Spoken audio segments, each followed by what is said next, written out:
Hello guys, welcome back to our channel. In this video we are going to do shellcode injection using PE editor. We are going to inject our payload shellcode into putty.exe. Putty.exe is nothing but an software application which is used to connect or interact with our web shells using an IP address and a port number. If you ever seen the CTF websites, you can see there.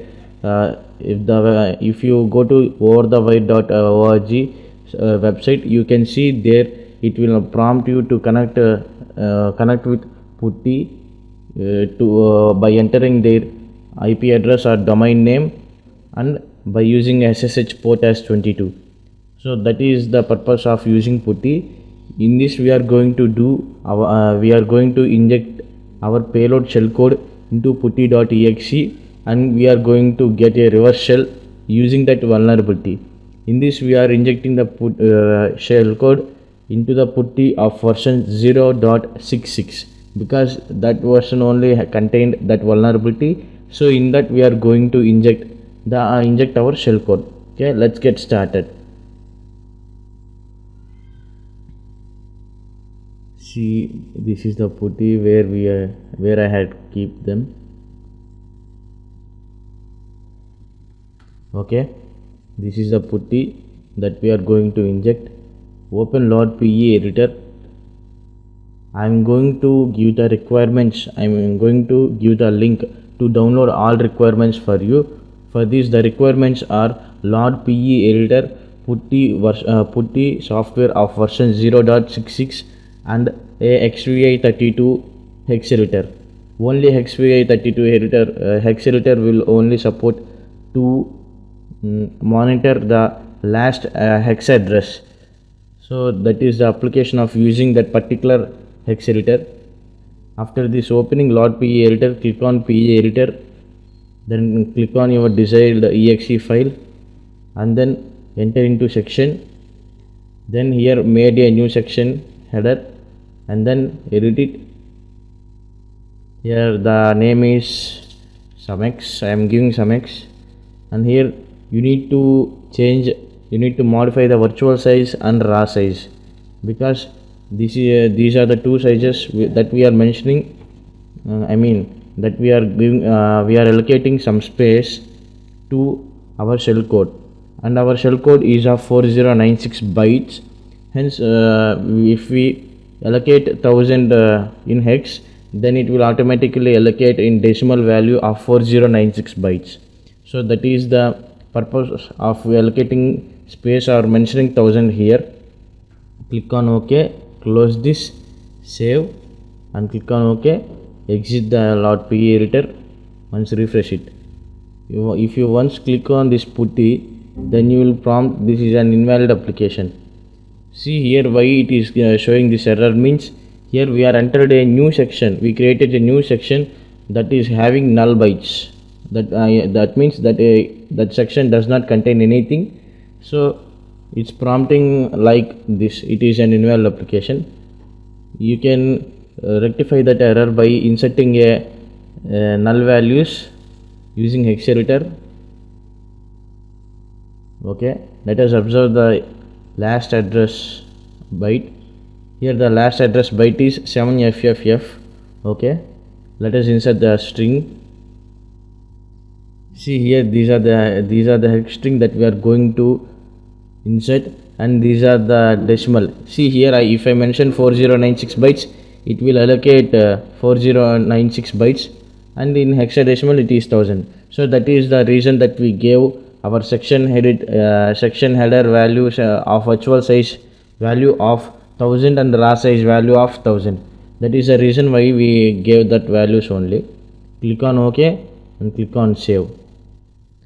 After saving, once open our putty, it will open without any error and it will keep on continuing, it will keep on running without any errors. Okay. After that, open this putty on Immunity Debugger. So these are the instructions of putty software. Let us make the note of first 3 instructions. Where it is? Okay, copy to clipboard. you need to make note of first three instructions. I am going to say why we need to store these first three instructions. Okay, I am going to say the purpose of storing first three instructions. Okay, after this you need to bypass the first instruction to our section header. So for that you need to know the address of our section header. For that you need to go to memory here, under view you need to click on memory. Here you can see that our section name as SUMX. I'm going to copy this for you. See, this is our section address and the size of 1000 hex means 4096 bytes, and so on. That information is given for us. Okay, let's copy our section header address, and you need to modify it JMP and our address.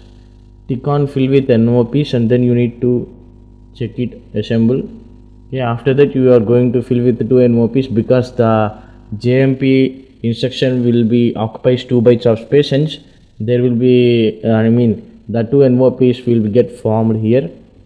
And then click on, you need to go to our code cave here by hitting F7.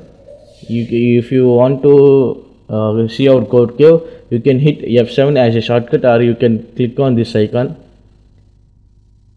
Okay, you can click on this icon. Here you need to add push AD and push FD as starting instructions, and you need to know the ESP value before executing our shell code. Here this is our ESP value before executing our shell code. You need to make a note about that. ESP initial, and you need to open our Kali Linux and then generate a shell code using MSF Venom. Let me do that.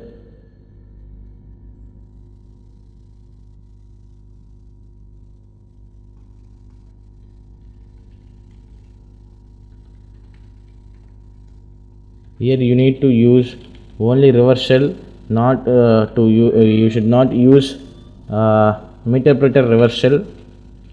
Here enter your desired IP address and desired port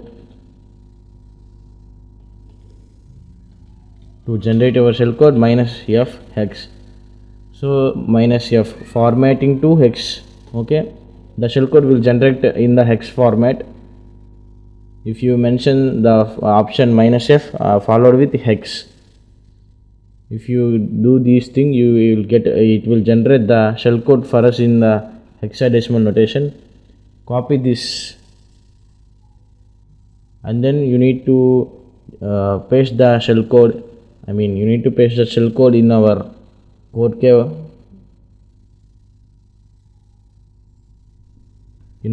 cave. So for pasting the shell code, first drag the largest of first copy the large number of code cave here. After then click on right click on it and then binary, go to binary, click on binary paste. Here our shell code will get printed. At here you need to find out for decrement ESI instruction, and you need to make it or modify it to NOP instruction. Here NOP instruction is nothing but no operation to be performed. So that is the meaning of NOP instruction. If you mention NOP, no operation will be performed at that address, because the reason that we are filling the decrement, the reason that we are filling NOP with decrement ESI, because if you won't do that, the wait for single object function will wait infinitely, so that our shell code won't respond for us. So in order to avoid that error, we are mentioning here, and we are going to modify the DEC ESI instruction as an NOP instruction. Click on assemble and then close it. So after after execution of our shell code, you need to know about our ESP address. And because here we hijacked the flow of execution at starting point, and again we need to restore the original flow of execution of our program. So for doing that, you need to know the ESP values before execution and after execution. Then you need to add the ESP bytes that we are going to do in the next step. Add an exception, I mean breakpoint here.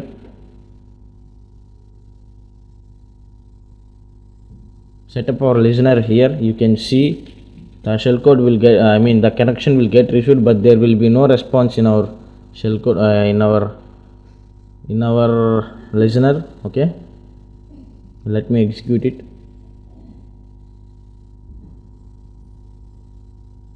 See, here we get the connection, but if you use this, if you type the commands, it won't respond. So that is the reason. The reason is here the function of netDLL or something. Here the IP is pointing to netDLL.7c901240 is the error that we are getting corrupted by our loop backing to our current shell. So in order to avoid that, you need to add ESP bytes there. So let me do that. Copy this ESP address to calculate the ESP after execution.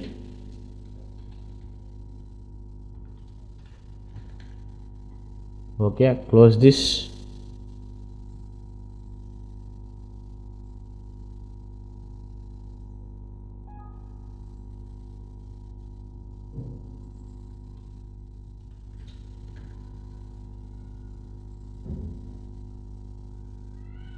Sorry guys, I did something wrong. Wait a minute. After entering these, you need to save this file by using this procedure.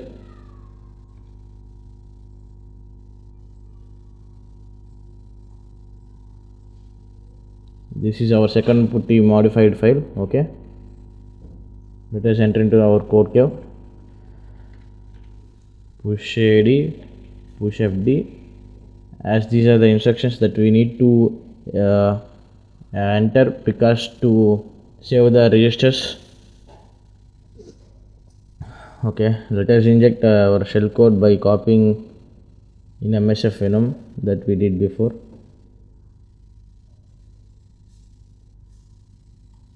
Copy it.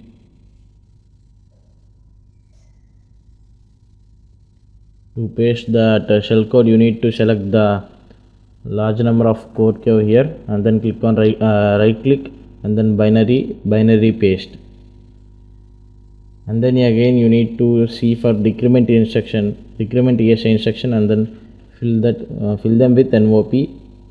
And here we are getting the interruption at EBP, so that you need to fill up that with NOPs to restore the original execution, to restore the original flow of execution. Fill them with NOPs. Here we got 2 NOPs because the call EBP instruction will occupy 2 bytes of space, but NOP instruction will occupy only 1 byte of space. So here we got 2 NOPs equivalent to call EBP instruction. And here you need to add our ESP bytes. To add our ESP bytes, you need to subtract the initial minus you need to subtract initial with after execution. Let me open the hex calculator here.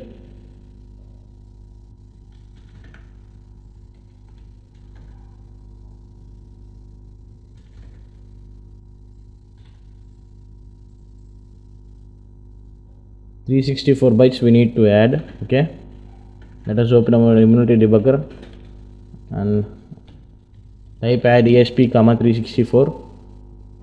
Okay, then you need to add pop FD and pop add instructions. So if you won't do that, then our registers will get saved to pop ID, pop FD. So that is the reason that we are going to I mean, that is the reason that we are writing the instructions of popfd and popad. After that, you need to we need to restore the original execution of putty.exe. So as we pasted here our first three instructions, if you use these three instructions, then it will automatically redirect the restore the execution, restore the original flow of execution. Push 60, fill with NOP, and then next instruction is this one, push this one, don't tick fill with NOP is here, and then to call this one, you need not use the call instruction, because it won't call for you. You need to use the JMP of this address. Okay, you need to type JMP space this one. This will restore the original execution of putty.exe. Okay, let me assemble it. Let me save the changes for this. Save file putty3.exe. Okay, everything seems good.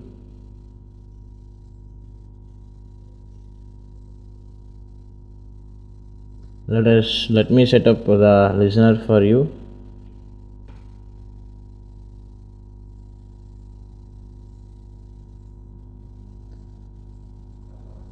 Okay, sorry. Now open our putty 3 and then click on run.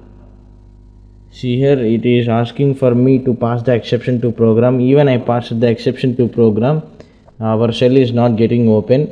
I don't know, that might be a I think I made an installation process wrongly of Windows XP VMware, VM. It might work for you if you if you install the Windows XP VM as in a correct way, then it will open the the putty.exe will get opened, and then you will get our reverse shell. Here we are getting the last error underscore success. This is the error that I don't know why this error is getting to me, when I did this last time, I got successfully the reverse shell by using this vulnerability. I am leaving the link. I will leave a blog link for you.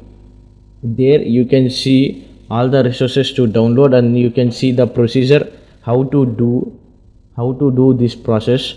And if you have any doubts, you can feel free to comment in the comment section.